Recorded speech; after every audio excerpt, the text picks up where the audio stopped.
never intended to be a runner, but after I ran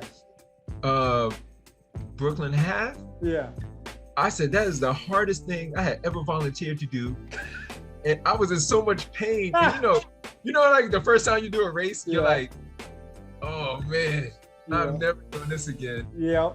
And then your body starts to feel better. And you're like, maybe I should do that again. Absolutely.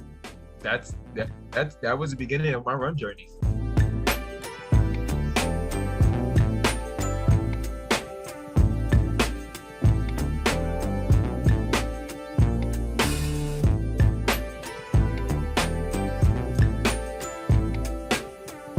Hello, family.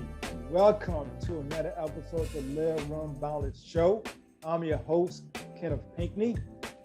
Today, guest, Alex, here's a gentleman. I kind of reached out to him back in 2020, I believe, like June 2020, like almost 2 years ago. I was to say it was through on his social media page, Black Running Connection. Maybe went directly to him. We probably do it directly to him, but during my first few months of Live Run Balance, I would just get into my social media stuff. But I officially reached out to him in April of this year, and under his name. Right. Yeah. Now his runner Instagram page kind of like caught my attention with the impact he was making in his community, or how he say the global Black running community. For myself, yes, I love diversity in running, especially here in San Diego. But I also come to realize over the past few years while running with Black Men Run San Diego, Black Girls Run San Diego, how important it is to have an outlet for Black runners and BIPOC to inspire and uplift each other, because running could cross over to life or life cross over to running. So for him, and for myself, running has been a platform in the Black community to bring awareness to issues that have impacted us. And that's the way the gentleman had used his platform with running. So family, welcome Mr. James Ravenell, the creator and the co-founder of BRC, or Black Running Connection, the agent for change, I like that, who has shared his or have been part of the story on the Black experience while running in New York Times, NPR, the Undefeated and Vox, if I'm saying that right. And some of his running accomplishment: completed 3 world major marathons, New York City Marathon 4 times, Chicago 2 times, and Berlin 1 time. And when he's not running, he's a lover of art. He's a spoken word artist. I try to be that sometime, but I do got a lot of work to do. A professional photographer. Also, he a father of 2 kids, Ryan and Madison. Hopefully they will watch this. So welcome, James, to the Live Run Balance Show. Thank you. How you doing? I'm doing great. It's a pleasure to finally connect with you. So funny. And not until you said it just now in the opening, I remember back in 2020. And I have a team. That kind of manages like Instagram. So sometimes I'll see it. Sometimes somebody else will get it first. And then unfortunately, we couldn't connect sooner than now. But I think this is a better space. Yes. I'm in a better mental headspace than I was when you reached out in 2020. Okay. It's really interesting because I didn't run. I ran 80 miles in all of 2020. I was so terrified being in New York City. I know.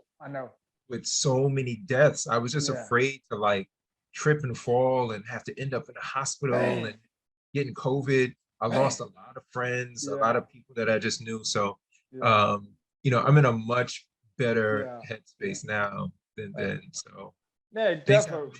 Supposed to. Yeah, I definitely understand. That's real. Now you hear about it. Now with COVID, you hear about what happened to things going to New York, how bad it was in New York. It just being on lockdown and just so I cannot imagine what y'all went through. I know we bad all over, but New York had like it's crazy. The COVID rates was so high, the death rates was so high here. but I came out of it in 2021 and I started my run streak, Okay. And that was on May 1st of 2021. I've been running every day since. Okay. So Okay. I had a good redemption after my year. That's crazy. And so it Yeah, just went from it just 80 miles on the 2020, just like man, wow, just 80. Like wow, just 80. that's Yep. crazy. That's crazy. I know people do that in a week. I know. Oh man, I got some friends who doubled that in a week not too long ago. 'Cause I do Yeah, like trail running. So I got some friends that do like the major races, ultra marathon. yeah, yeah. So it's all good. Um, so people know who you are today. For the past few years. But I like to do all about the process, the journey of getting to where a person at. So in your bio, you say from Brownsville, Brooklyn, New York. So, Yeah. so tell the family a little bit about growing up in that area. You know. Oh man. Brownsville, Brooklyn. Um, I grew up there during what we would term now the crack 80s. Oh yeah, yeah, And crack was on the rise. yeah, We had great times, as well, yeah, you know. But Brooklyn, New York, and Brownsville in particular has and still has the highest concentration of uh, projects yeah. in the country. Wow. Um, and, my grandmother, she had lived in the projects for probably 30 years. And, Mm, I remember, like I said, the good times. My uncle, yeah. one of my uncles, Kevin, he was like just 9 years older than me. And he Yeah. was like my idol. He would go watch all like the Kung Fu movies. And then, they doing all the flipping and the Yeah. Yeah. jumping. Yeah. They would get mattresses and they put it out in the front yard and they do flips and somersaults. You then he was a DJ, and Yeah. then Yeah. when they get the carpet out and everybody's breakdancing. So Yeah. we had a lot of good times, but Brownsville was also very difficult. There's a Yeah. lot of violence, a lot of crime, Yeah. um, and so I was happy to be one of those people who made it out Yeah. of Brownsville. And when I think about it now, I have this there's still a thing in me that is trying to figure out the best way to give back to that community. And Okay. I'm sure as we talk, I'll Yeah. share with you some of the plans and everything that I have for that. But Definitely. I grew up. It was tough. Yeah. We were poor. Yeah. um, and but we made the best of what life gave to us. Yeah. Definitely. That's great. That's great. Yeah. So y'all didn't let your circumstances stop you all from like living life, or how I say just yeah. Yeah. Not at all. Yeah. To the contrary,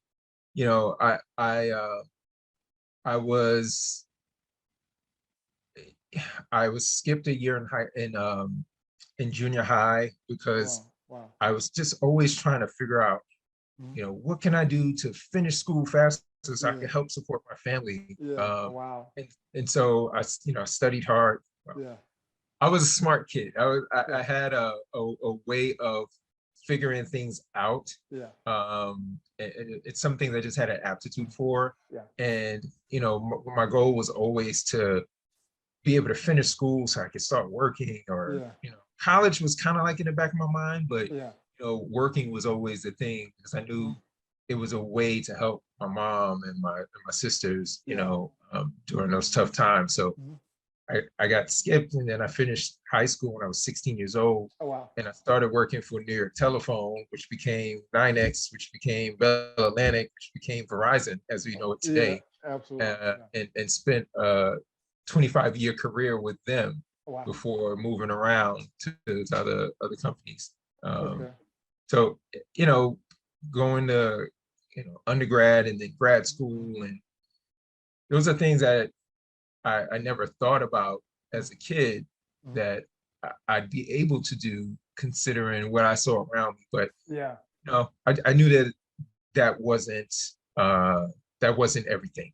What I was Oh, seeing wasn't okay. everything to life. Yeah, yeah. That's good, You're able to like have a mind, I guess, you know it it more to it than what's around you, you Yep. know.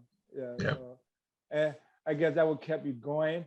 And so what was your outlet? Were you into sports, athlete, when you was in school and stuff, things like that? Uh, I wasn't much of an athlete. I got to tell you. I had a problem on when I had growing pains. They call it Osgood-Schlatter's disease, and a Oh, lot of young men get it when they have growth spurts. okay. When I got to the 10th grade, I mind you, I was skipped a year, so I Yeah. was in the 10th grade. I'm like 13, and I went from 5 feet tall in the 10th grade to 5'6" by the time I started the 11th grade. So I grew 6 inches in one Yeah. year. Oh wow. So because of that, I couldn't really be very active in sport. Hmm. Yeah. But I found some doctor who didn't know my history. It was like, hey, I need a physical. Yeah. And I ended up joining the fencing team Oh, of all things, right? And I fenced for 2 years. I was nice. MVP my first year as a Oh wow. captain, my second year. Oh, wow. Um, and that was really the extent of like sports for me in school, Yeah, like yeah, yeah. sports. I used to play basketball with my Yeah, friends, yeah, basketball, but yeah. I sucked at it. Uh, Yeah, I mean, I yeah, could play a little defense, but I couldn't shoot. yeah. I had no J. I'm the same. I'm kind of tall. I'm kind of tall, but I was unorthodox. I could not shoot. No. Right, But right. I got hustle. And I do better hustle. That's it. That's all. I got hustle. I give you all the hustle. Yeah, You can muster. yeah. But fencing is interesting, 'cause I think of fencing. I don't think of a black person doing fencing, you Mhm. know. And I could be wrong, you know. Yeah, I mean, it was funny when I was I forget his name, so forgive me. Don't worry. But there was a champion, there was there was a black fencer who worked at Verizon when I was there, and Yeah. his name escapes me right now, Okay. but he was like an Olympian. Oh, wow. And yeah, and you start to like if you start to research this, oh Oh. gosh, my daughter's gonna kill me. So my daughter, who did not know that I was a high school fencer, recently she became a high school fencer, and she's the rookie of the year, Oh, and wow. she was Wow. a That's walk on to the team. that's awesome. And so I was like, look at God, right? Yeah. That I never had this conversation with my daughter, and she decides that she wants to pick it up. Doesn't even tell me until she's like, "Hey, Dad, I gotta meet. You gotta meet in what? Yeah, In yeah. fencing. Wait, when did you start taking up fencing?" So she's a different weapon than I am. I was a Okay. foil fencer. Is she epee? I think she's epee. Yeah, So it's slightly different rules, slightly different weapons, but yeah, yeah. yeah, Wow. black people, as a good friend said to me, black people do all those things, Yeah. right? Okay. Like you Yeah. think about it, you think about any type of Yeah. sport activity, we're Yeah. involved. We Yeah. we may be small in number, Yeah. but we do it. Oh yeah, yeah, definitely. Yes, I mean, I like to go back to I got to go back to trail running. I kind of small in numbers, but I think we've growing. Have lots like have growing. You know, it's for a few in between. I see. I go to races. I see people, some black here and there. I've been at a race just recently, this past few days, over the weekend. I saw one black gentleman, and that one out there, racing. I was Yeah. volunteer. So yeah. So, but yeah, I didn't do it, but it's like a few. It's through us. But yeah. Do you? I don't know if you know her. There's a sister out of Atlanta, Jamila Abdul Rahim. That's not familiar. She was in I think Ultramag not too Okay. long ago Okay. for running. I don't know how many ultras she ran like last year. Okay. But I'll connect you to because Okay. Yeah, definitely. she has an interesting story. Okay. She's a mom. Yeah. But she kicks butt. She kicks butt. Like every time I talk to her, she's running like 100. Oh She wow. runs 200s. Oh wow. Runs 50s. Like it's like, you know, like I eat Tic Tacs. You know, it's like I'm like, yeah, I did something great today. I ate a Tic Tac. She's like, yeah, that's nice. I ran 50 miles. I'm like, okay. Okay. That's funny. That's funny. Okay, I gotta connect. Gotta connect with her. That's Yeah. pretty cool. So right now you done a fencing growing up. So how the running came into your life? Let me tell you, you runners are crazy people, all of y'all. Okay, because I was a cyclist. You know, one day I was 37 years old, Yeah, and I was like, you know what? yeah, I need to. I'm trying to catch the bus. So I'm running down the block, and I get halfway down the block. yeah, Now, you know, I lived in Harlem at the time. These were long blocks. yeah, Halfway down the block, and I couldn't breathe. And I was like, yeah, bro, you are too slim and too young to be yeah. huffing and puffing running half a block. This is ridiculous. So I said, I'm gonna go buy some goggles. So I went and got those sports goggles like Kareem. Yeah, And I was like, I'm gonna get active in something. I looked online and I saw one of my fraternity brothers. I'm in Alpha Phi Alpha. yeah, And I yeah, looked and I saw my frat brother, and I see him like riding bikes, as I call them 10 speeds. He's riding the 10 speed. yeah, I yeah, jumping over logs and running. I was like, I want to do that. I, I talked to a couple of guys, then I ended up getting a bike. yeah. And man, I turned into a cycling beast, Oh, you nice. know? And so, like, by the end of my first year, I had done like my first century ride. Yeah, And that, and then I got very immersed into that community yeah, yeah, through like Major Taylor, cycling. yeah, Um, my club is in Brooklyn, even though I don't really ride with them, yeah, because once I became a runner, I'll tell you that. But I really like enjoyed that kind of camaraderie, doing yeah, a thing yeah, that you don't really see a lot of Black people do. And I was yeah, like, wow, there's a whole family of people who are doing this. yeah, yeah, And, we went to the Seagull ride, and we all came together, yeah, and it was like, out of all the hundreds of people there was so many Black people at this race. And I was like, oh my God. yeah, Because here in New York City, you see one or two Black cyclists every once in a while, yeah, but you see, but at this event, yeah, everywhere I looked, there was like Black people who were cyclists. And I was like, this is amazing. And then, something weird happened one day. yeah, It's like 2 years later. I'm now like 39. yeah, Um, I'm about to go for a ride. It's in yeah. the winter. Winter riding in New York is really difficult. Oh, I can imagine. And I go to get on my road bike. I get all my gear Yeah, on. yeah. Got my extra tires. I'm like, all right. Yeah, And yeah. I look outside. It started snowing. Ah, I don't know about you, but when it starts to snow, yeah. it's different than when it's already snowed Okay. and the cars have already plowed through all the gunk. Yeah. And I was like, I can't go outside and ride because I might slip and fall. Yeah. I was like, but I just need like 45-minute workout. Yeah. It's like, you know what? I had these old trail shoes, right?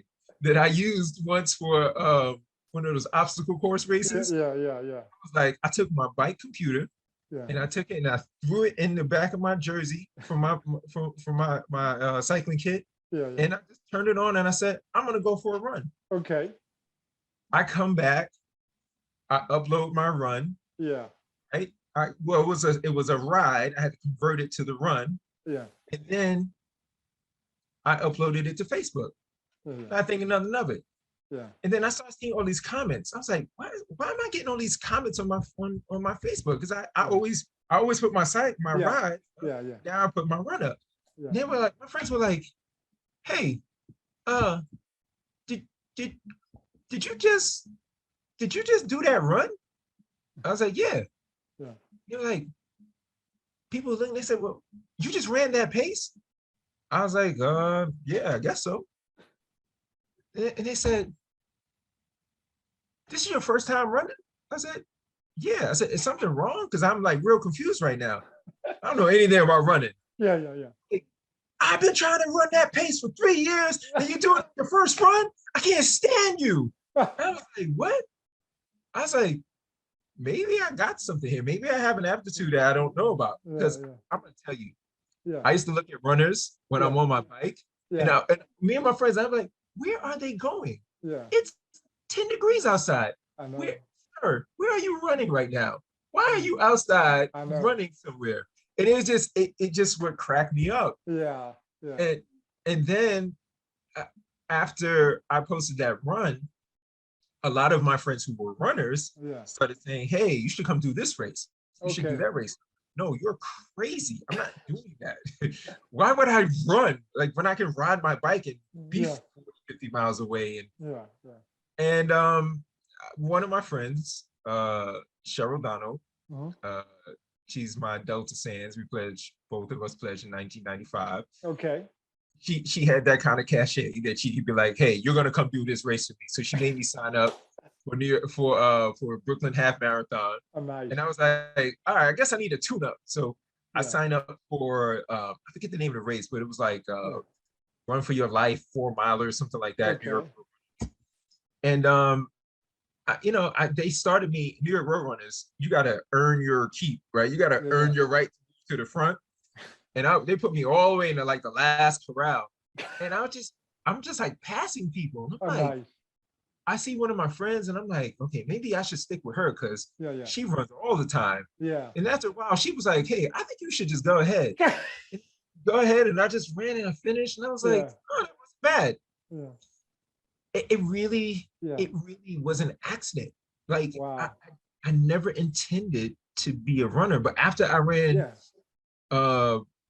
Brooklyn Half, Yeah. I said, that is the hardest thing I had ever volunteered to do.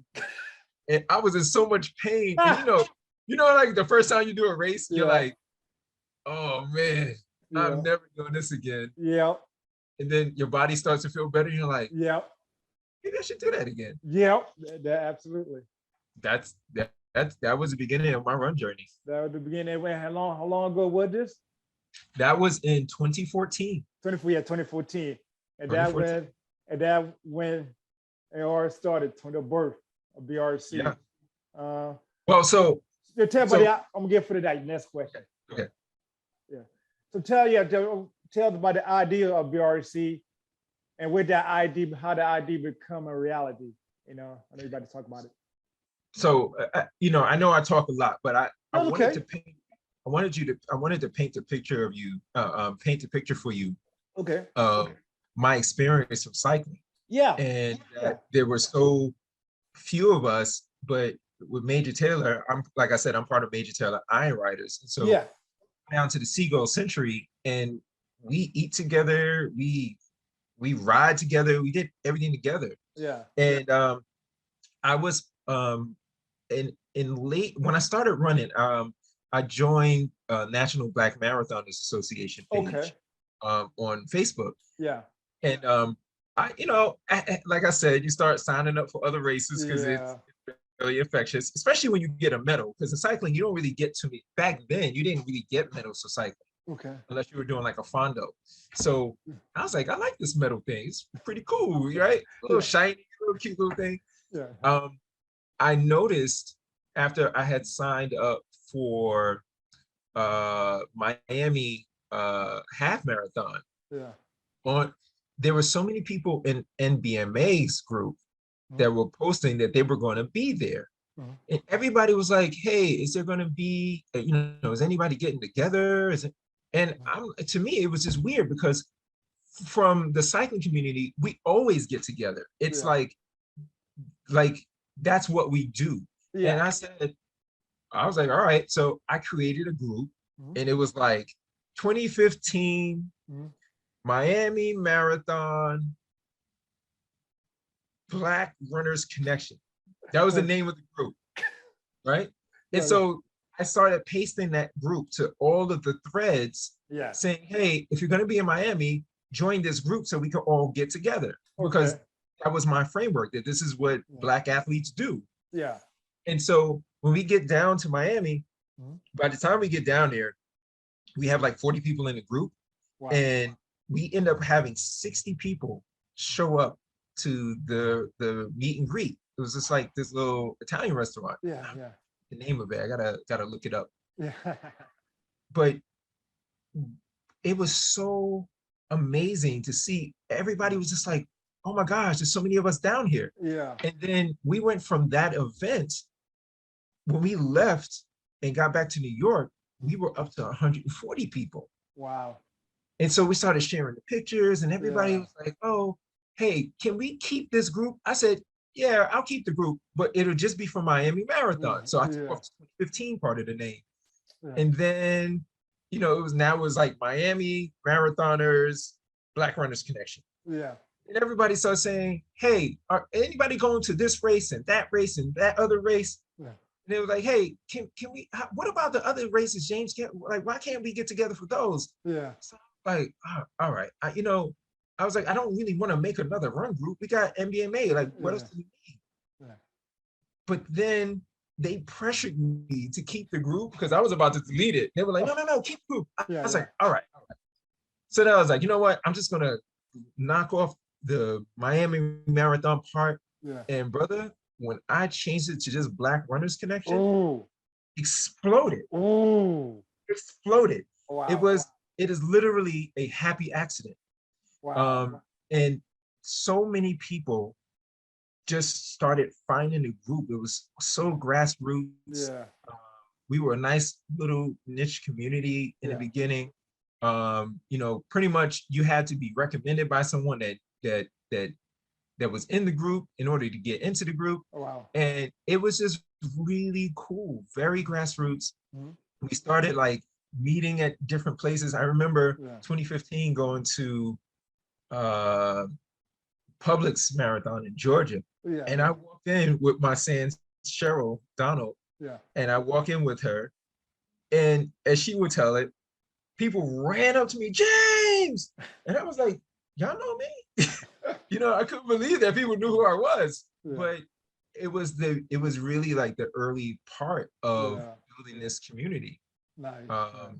And at some point I just made a decision, talking to Devon, who's my co-founder, and I was like, yo, D, I need to make a decision because I was trying to start a local New York City group. And I was like, I think I want to grow this BRC thing out. I think it has some potential. Yeah. And he and I we just discussed like grassroots. Yeah. We were doing it, just keep building it. And here we are.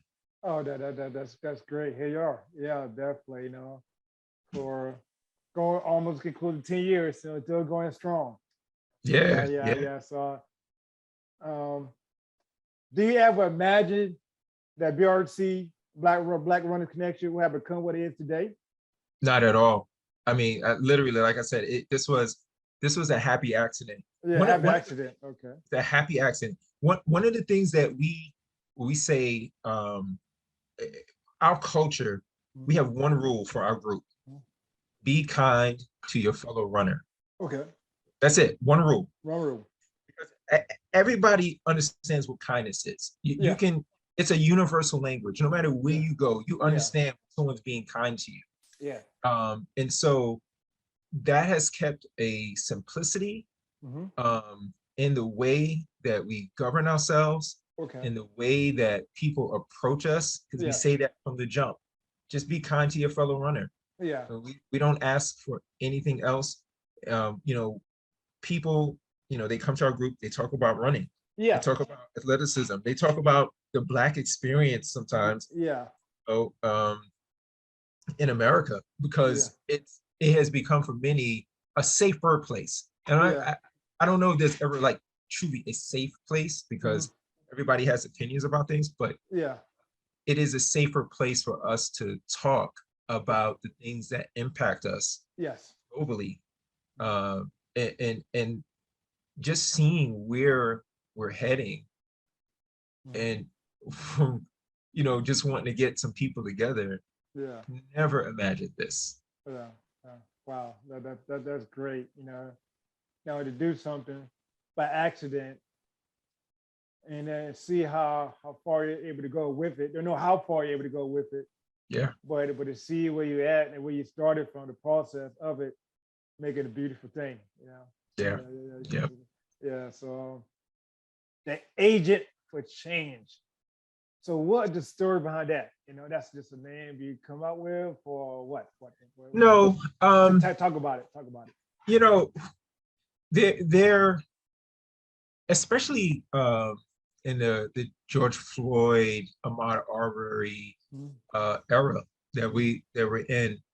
You know, you look around and you say, what can I be doing more of to have a positive influence on the people Yeah. around me, the people Mhm. who know me and trust me, Yes. and also for the rest of the world who has to interact with those people. Yeah. Um, and you know, one of the things that's really important to me Mhm. is increasing the number of just everyday Black people Yeah. in our sport. This Yeah. is a beautiful sport, and Yes, it is. it has so many um, pluses Mhm. just by doing it. Yeah. For me, it's running is my meditation. Um, Yes. running is, you know, like, you know, my partner, she's always like, she does meditation. And I'm like, yeah, I don't want to sit down for 10 minutes. Like I'd rather be on the road, Yeah. you know, and getting some miles in because that is therapeutic for me. Yes. Uh, Yeah. but also the health benefits. Yes. Um, like, you know, I want better heart health for our people Yeah. because you know, you like earlier before we started, we were Mhm. talking about the food down in Myrtle Beach and you Yeah. know Yeah. Charleston South Carolina. Yeah. and you know I love our southern food, but Oh it's not yeah. always right. I know. And so we gotta do things to encourage our people Yes. to be active and move. Yes. Like I don't care what your thing is. You should be doing something every day to improve your heart health. Yeah. If the best that you can do is put your arms in circles, Yeah. Yeah. I want you to do that if it gets your heart rate up Yeah. because I understand the importance of that movement. Yes. And so, you know, in this space, in the running space, Mhm. endurance athlete space, it's important that I recognize Yeah. where I have influence Yes. and build bridges for people Oh yeah. to be part of what we're doing and Yeah. to grow with where we're going. Mm. Recently, this year, BRC joined. Uh, we have an arrangement with Ironman Foundation, Oh yeah. Yeah. and I mean, like just saying that out loud. Yeah, the Black Runners Connection has a Yeah. partnership with Ironman Foundation But that big to time. help diversify their sport Well, that big because time. you know you see how there's so few of us already Yes. and just marathon. Yes. Then you talked about being trail and ultra. Yeah. There's even fewer of us, Absolutely. right? And I don't know which one has fewer. Is it ultra and trail Mm. or triathlon? But we have now an opportunity to help diversify this sport. So Yes.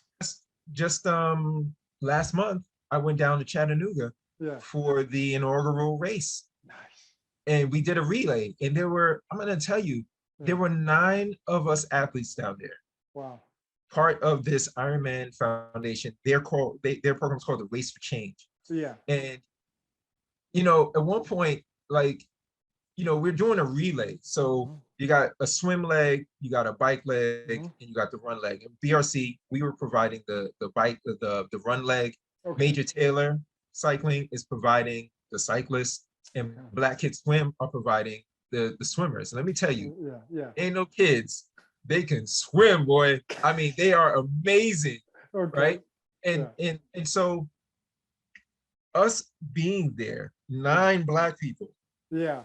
all together participating in this relay, Yeah. you know, that's the type of change that people need to see. They need to Yeah. see that we are here and, you know, and we're starting right now. We're starting with baby steps. Okay. Yeah. Starting with baby steps. Like we're getting there Mhm. and I'm not I can swim a little bit, Yeah. right? Yeah. But Yeah. I can't swim a mile, 1.4 miles yet. I know. But it helps you to dream, right? Yeah. Because now that I've had the experience, I'm already a cyclist. I'm like, Yeah. hey, you know what? Maybe just maybe, we can actually do this, and more of us will, want to do it. So that's when I say like agent of change, I'm talking about all of those things. Yeah. The influence that you have over your immediate community that I have, and I'm going to talk about myself, that I have over my immediate community, right? The influence through action that I could show to people who are outside of our community about what we are capable of and what we are willing to do. And then also to help people to dream, to help people to see that the thing that they think they cannot do, they are absolutely capable of doing. Oh yeah. I can attest to that. Just how the process, how I got started doing what I'm doing with running. Yeah. It take me failing something to realize and have that wake up call and realize what I could do, but I had like really push myself out of my comfort. Out of your comfort, get comfortable being uncomfortable. Like we cannot say that enough. And the things that Black people often want to do that we don't, a lot of it is because we haven't trained ourselves to at the discomfort, right? And I say train because it's training. It's just training. Yeah. Right. Training is a thing that you habitually do. Yeah. Right. Yeah. And that's what you become. You become the things that you habitually do. Yeah. Right. Yeah. That's all training is. And in dreaming big, like I'm gonna tell you a real quick story, if you don't mind. Go ahead. I was running one day with Cheryl. I'm always running with Cheryl somewhere with these stories, right? Yeah, that's all good. Running one day, and we were running on the Manhattan Bridge, and it's really wide. Yeah. And this man came and he brushed me, and I was like, "You got all this space. Why would you brush me?" And I took that as you want to race, right? Because I'm always looking for a reason to race somebody, right? Yeah. Cheryl was like, "Man, leave him alone." I was like, "All right." Then he probably got about a 10th to 15th of a mile ahead, 0.15 ahead. And I was like, "You know what, Cheryl? Forget that. I'm going to get him." Now he's getting smaller and smaller and smaller, right? Yeah. And we're starting to climb. And I said, I said to myself, I'm probably not going to catch this dude, but I'm just going to run. Yeah. And you know what? I just kept running. I just kept running, and I just kept running, and I kept running. Yeah. Started getting bigger and bigger and bigger. He got closer and closer. And I got right next to him on a climb. And I wouldn't even look at him. And then I just took off. And he tried to chase me down for a little bit. And I was like, "Not today, brother." And I just took off, right? Oh, that's funny. And I get to the other side, and I look back, and who's coming behind me? Yeah. Cheryl. She tracked him down too. She passed him too.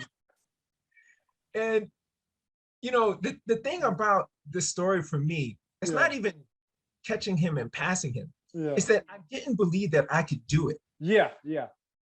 But I did it anyway. Absolutely.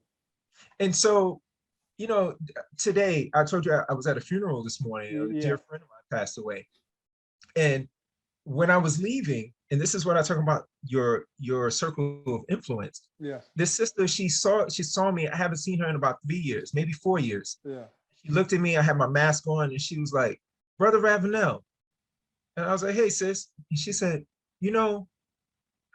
I just lost a lot of weight, and now I want to, she said she had some weight loss surgery, but she recognized that she needed to do something to now feel more fit. Yeah. And she was like, "I want to start running."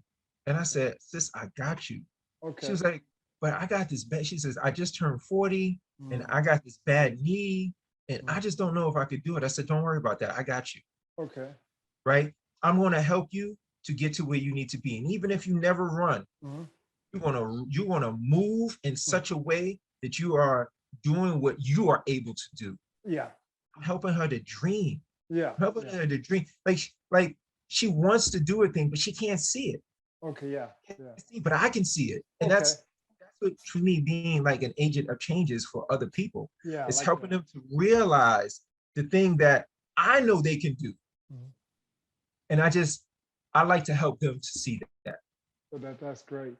And you answered my next question. Why do what you do? Just to help other people, see. Man, uh, I ain't gonna cry on here.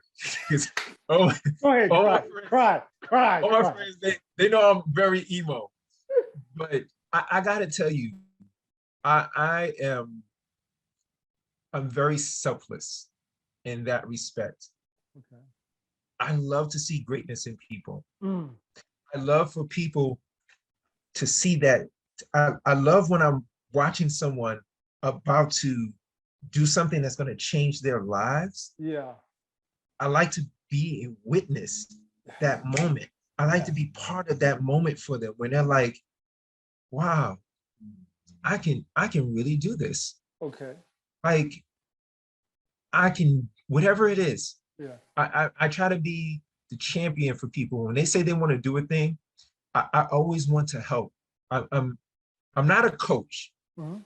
but I'm really good at helping people to get beyond their roadblocks, to get Mm. beyond the thing they think they cannot do, to dream, to be consistent, to be Yes. disciplined. Yes. I'm really good at helping people do that. And I'm also I I love to connect people. Yes. I love bringing people. Oh my God, let me Yes. tell you, Yes.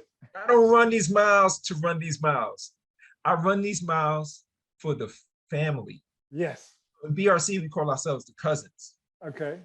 And so I do it because I love to see my cousins on the course. Yeah. I love when I look around, if I'm on my bike, if I'm doing any type of endurance sport, I Yeah. love to look around and see my people doing it with me, Mhm. doing it better than me, Mhm. striving to do what I'm doing, Yeah. right? And the idea that just by doing a thing that I love, Mhm. that I can encourage someone else, that I Yeah. can inspire someone else, and then take that inspiration and turn it into habit, turn it into Yeah. discipline, Yeah. turn it into consistency. Yeah. That's why I do this. I live for that. Like Okay. that, you want to get me excited.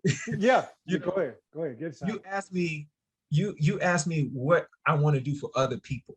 Yeah. That gets me excited. That wakes me up. That Oh. that that keeps me going when Yeah. I don't feel like I even have it anymore. Yeah. Because you Yeah. know what happens? Yeah. Yeah. When I've encouraged them, Yeah. they always give it back to me.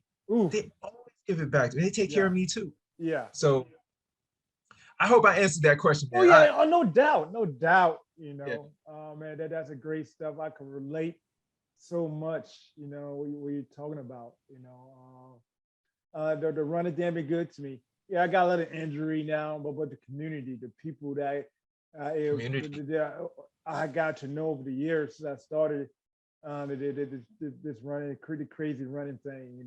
Crazy running thing. Yeah, yeah. So the people that I got to know over the years, and just even if I don't run, they're able to help in other ways, and just to see other people, to see, and to cheer other people on, support others, it definitely is a good, great thing, Yeah, Absolutely. yeah, yeah, Absolutely. yeah, definitely. Um, so you're about the community. Also, you're a father. Also, you got two kids. So, where's the impact you want to have on your kids, or what do you want your kids to know about their dad? Well, what I know my kids know about their dad is Yeah. that I have interests outside of just getting up and going to work, Okay. that I care for people, that I want to see people be great, Yeah. and that they can do whatever they want. Like I Yeah. mentioned earlier, that my daughter Yeah. is she's an athlete now. Like, Yeah. she's doing fencing. Yeah. She has like her coaches know that she has some really great potential. Okay. She did badminton for the end of the semester, and she's going to do soccer next. Oh, nice. So, but also I want them, I try to help them to understand. My son is autistic.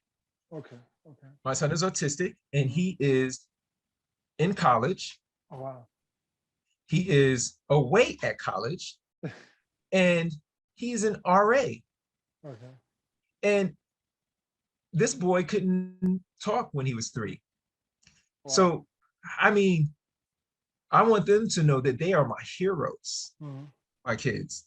They've taught me so much about life, tenacity, Mm-hmm. and dreaming big. Mm-hmm. My daughter, she goes to boarding school. That was her idea. Wow. She figured out that this was a good thing for her future.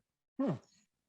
My son, he decided that he wanted to be an RA, Okay. and Yeah. he's like, hey, I know that this can help my family financially. Oh, wow.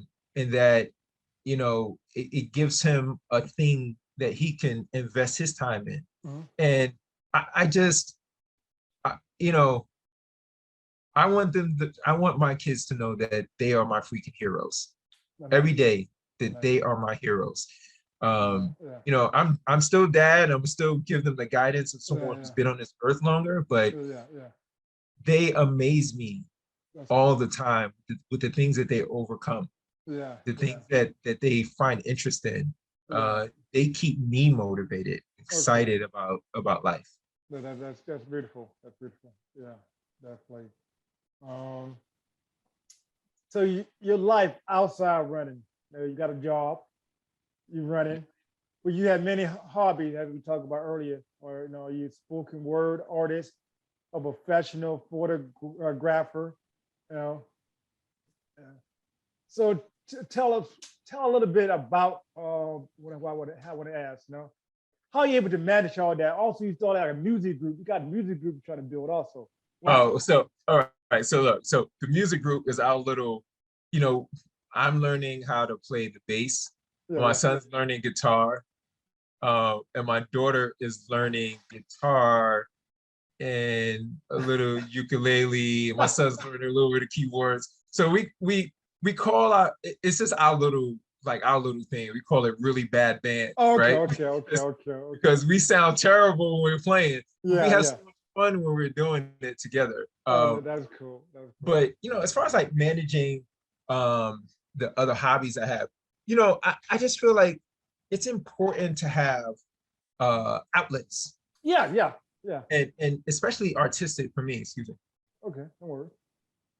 Especially artistic. I started spoken word back during the Love Jones era when the movie came out. Yeah. And everybody's snapping their fingers, right? And it was really cool. Like I would, learning how to write without writing it down. I would write 10-minute pieces in my head. Oh, wow. And I've even lost some of them because, you don't realize when you're young that your memory will sometimes fail you. And so I have pieces that I've never written down anywhere and I can't remember them now. So they're just gone. They're in the ethos, right? But, the training that I got from doing spoken word helped me when I became a Mason. Because when I became a Mason, after I was the master of my lodge, which is like the president for those who don't know, after I was the master of my lodge, I joined what is called our Grand Lodge. And I became, my role was a district deputy grand lecturer. So the practice of doing spoken word helped me in Masonry to be able to recite and perform the various lectures that we have in Masonry. That are beautiful lectures, right? And I was able to very early on share that passion that I had, that I learned from spoken word. I haven't done it as much in recent years, but I'm coming back to it. I actually just started writing a new poetry book. So doing a lot of like spoken word pieces. But these things, they're all part of community for me. Yeah. right? I mean, you'll see a theme in my life where I'm interested in things Mhm. that I can do with others. Yeah. It's never really about just doing it Okay. just to do it, right? Yeah. Yeah. Okay. That's cool. Mhm. Um, Getting close to the end. So we kind of talk about it through the whole interview, the chat. How have running transformed your life, or what does it mean for you to have running as a platform to help transfer other people, or have other people in their journey to become better version of themselves? I mean, like we first started running, you ever think you're gonna like help other people, you know? Not at all. I I never ever imagined that I would be positioned to have a voice in my a run club, much less a more global running community. Yeah, yeah, Um, like it has helped me to reinforce the things that are pretty consistent in my life. yeah, Whenever I'm part of an organization, somehow I'm thrust in some leadership position, yeah, right? You know, and Alpha Phi Alpha, you know, I was in leadership. I was the yeah, president. I've been yeah, vice president. I've had all these different roles. yeah, In masonry, very early on, I become the master of my lodge, yeah, and then I joined our Grand Lodge. And then, you know, when I was in National Society of Black Engineers, I was, you know, I was in leadership, you know, in that chapter. So, in spaces in my world, um, it's like running is just it is another area mhm, where I can use the skills, the training that we talked about. yeah, The life training has prepared me for these moments, yes, yes, and it helps me to um, do something that's actually impactful, especially for our health, man. yeah, You know, my Alpha Phi Alpha dean, Kevin Forbes, he he died suddenly, had a heart attack mm. when he was like 43 years old.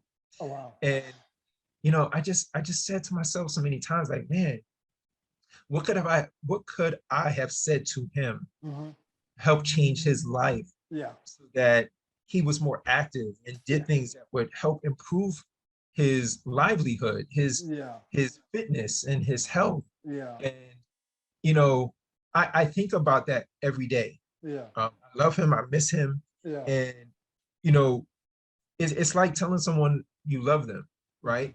Um, we don't do it enough.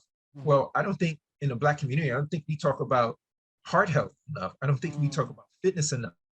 And yeah, so, you know, seeing that I have a way of connecting people, mhm, and you know, Malcolm Gladwell in his book The Tipping Point, he talks about different types of yeah, people, yeah, and I'm one of those people. I'm a connector, and okay, so I use that skill for good yes, because I'm able to bring more people, grassroots who are active and yeah, interested and engaged in yeah, our sport, yeah, and that changes me because yeah, I see that, you know, just like running, right? When you yeah, train, yeah, you get a little stronger. yes, You train a little bit more, you get a little bit more, a little stronger, right? yeah, It yes, you see this you see this direct correlation to the work that you put in to hmm, the results that you get out. absolutely, And so that's how it has changed me because I'm seeing here with running and with BRC hmm, and the impacts the over the years, hmm, what I've been putting in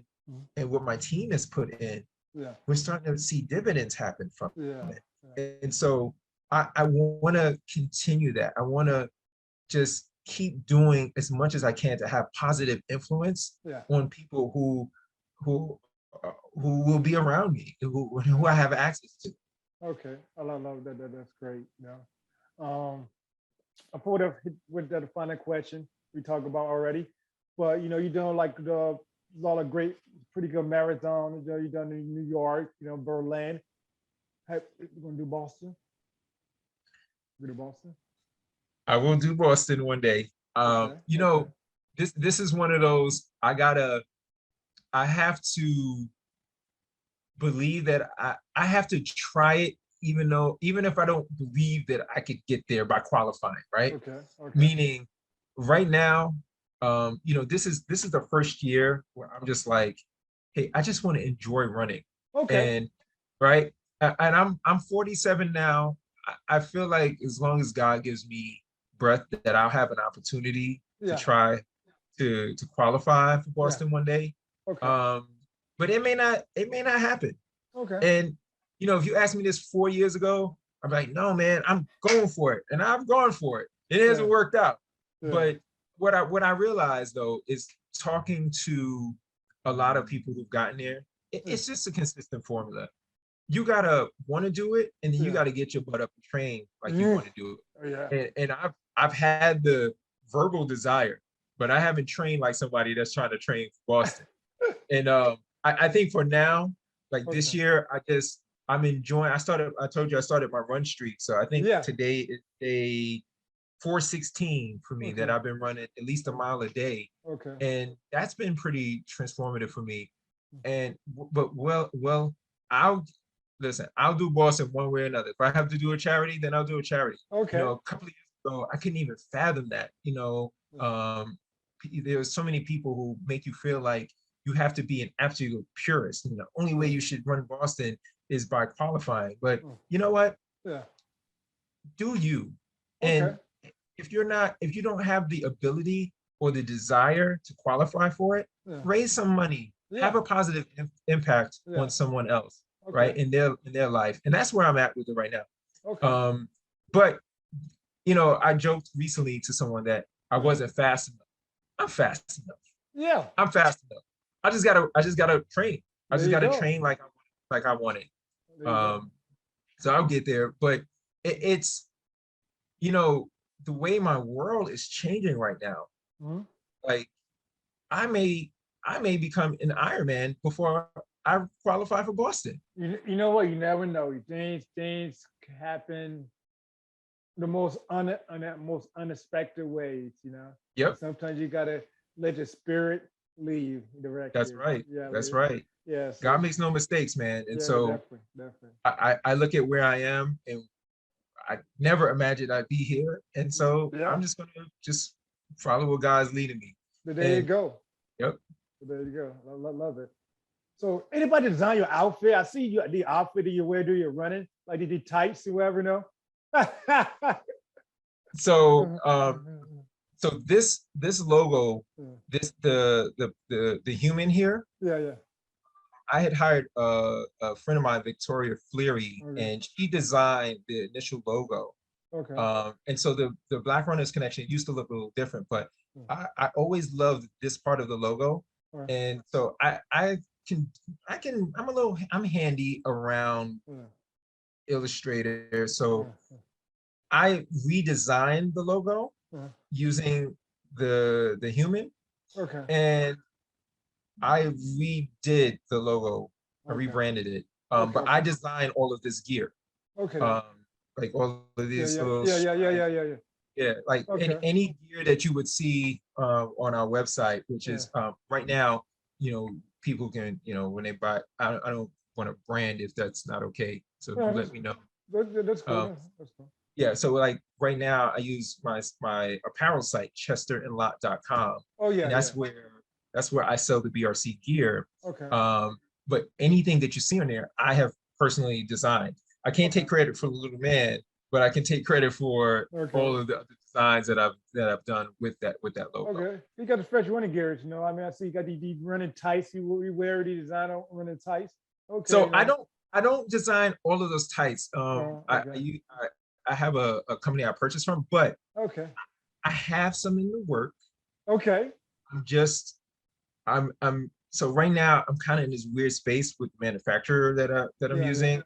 I like some of the stuff, some of the gear, but I need to find a better manufacturer for the designs that I have in mind. Okay. So, okay. but I wear all of the colors. That's how you see me with all of those funky tights. I just love color, man. And okay, me too. yeah. Yeah. But that's cool. I like that. I like that. It caught my attention. So the last one. Boundless. Could this live run boundless? So what is your boundless motivation thought in a few words? If you'll hear a very consistent theme, and what I say is to get as many everyday Black people into the sport of distance running and Okay. really beyond that. Just getting up and moving to be, you know, if I can get them in endurance sports, that's great. Like that's Yeah. really my ultimate goal is to get as many of us in these various endurance sports as possible. Mhm. But if I can have a positive impact on people moving and getting, you know, getting their health together, Mhm. man, I feel like I've done my job on this earth. Okay. Like Okay. that is the thing that I get excited about. I want to help as many people as possible. And I know I feel like I'm like one cog away Yeah. Yeah. Yeah. from this breakout Yeah. where I'm getting people going. Okay. Um, I think I mentioned to you that I'm being honored. Um, Yes. we're talking, I'm being honored by this organization called Form NYC. And Okay. one of their focuses is on men's health. Yes. And so they're honoring me because of my advocacy in fitness and health, That's right? great. And I've never been honored for anything before. So I Yeah. think I was like, Yeah. wow, this is like so amazing. Yeah. And so then I'm also doing a workshop in like another 2 weeks Nice. at my job Mhm. to get people moving. Yeah. We have a employee resource group community called Black at Ross. I work for Mhm. Ross Stores, Yeah. and you know, I'm going to be talking to people about movement, and Yeah. so I kind of like my wildest dream is that I'm traveling all over the world Yeah. to our people, Yes. getting them off the couch Yes. and getting them moving. Awesome. Like that's what I want to see. I love it. That like I like I said, I feel like I'm one little cog away. You there. I'm You there. right, You there. and that's what it's gonna be. You got that. You know, at the door. You Uh, at the door. Yeah. No. Yeah. So I love what you stand for. I love what you're doing. Um, and just yeah. What can I say? You know, man. Thank you. I appreciate that, brother. Man, And yeah. I appreciate you taking the time to even reach out to me. I know it's hard to communicate with me because I always got so many things going No, on, but it's all good. you know, but I was like, you know what? I said, I told you, I said, as soon as I got a window, I'm gonna hit you up. Yeah. Yeah. Yeah. So I reached out, I was like, hey, I'm ready now, you know. And I'm grateful that you were still receptive because Yeah. it can be off-putting when I, you know, don't really have the bandwidth to reach Yeah. out to people. But Yeah. I was putting all of these cogs Yeah. Yeah. together to make this thing with Ironman Foundation happen. Yeah. I understand. These are my personal life happen. You I know, I understand. needed to get some therapy. Okay. You know, Black people, that's another thing we don't talk about is getting mental health Yes. therapy, Mhm. very critically important. You Yeah. know, and so even getting back to you on the date, I had to wait because I needed to find out when my next session was going to Okay. be. I And understand. so these are things that we got to normalize talking about our Yeah. health, physical, mental Absolutely. health. Like we gotta normalize those things. And so, Yeah. you know, I get excited. So thank you for Yeah. having me. Yeah. I really appreciate you. It was definitely worth the wait, the right timing, right moment. You know, yes, so definitely. And so that you gotta definitely make a trip out to San Diego, enjoying the black girls run, the black men run out here, you know. Yeah. Absolutely. Hey, you know what? One of my early, I would say the first time I broke 150, I ran the San Diego R&R race, right? And so how crazy is it, right? I That know. we're talking about this. You know, Ironman bought Rock and Roll Series, Okay. right? Wow. And Yeah. so now it's like I get to send our runners to these different events. All right. So it's just things I just love being part of this community. Yeah. Everything just happens Yeah. full circle. So I'll be out there. Don't Okay. worry. Could a Hey, man. gentleman who over Black Men Run San Diego and in the Mazaris, you can look it up. I think he's from New York, I'm not mistaken. You know, he's his Hmm. story on my website. I did Okay. interview one time, but it didn't work. I got to interview him again. You know, Nazari, he's great. He's a PE teacher and stuff. Like he coached, like, you know, they work at the YMCA, you know. That's He awesome. coach, he do a lot of active stuff in the community. He's big time. He's a hype man for different races also. Nice, Yeah. nice, nice. I got a chance to send a shout out to Navarro, you know, so he represented the community pretty well, you know, also. Well, I Yeah. hope to meet all of you next time I'm out there. Yeah, Sure. definitely. Hopefully so. Hopefully so. Yeah. So again, thank you, James, Mr. James Ravenell, for joining me in the Live Room Balance family today. Thank you so And much, Mr. Pink. if people want to seek you out, how could they seek you out? Where to go with you? So they can find us, they can find Black Runners Connection. Our group is on Facebook. Look for the group, not the page, Black Runners Connection. You can find us on Instagram at BLK Runners. You can find us on Twitter, even though we don't use it all that often, but Black Runner, ooh, don't give me the lion. Don't give me the lion. I'll email that to you. You can add it in the text. Okay, sounds good. That often. But primarily you can find us on Instagram, and you can find us Instagram and Facebook. Those are the larger parts of our community. And if you need to reach me personally, I'm at James Ravenell, JamsRavenell. Oh, sounds good. So again, thank you, James. Thank you, Live, Run, Balance family, for joining me for another episode of the Live, Run, Balance show. Live a life beyond the boundary that you set on yourself. And my brother, James Ravenell, has shown what is possible. We take a mistake and just dive into it. And now it's the purpose, so that is balance itself. So again, until next time, family.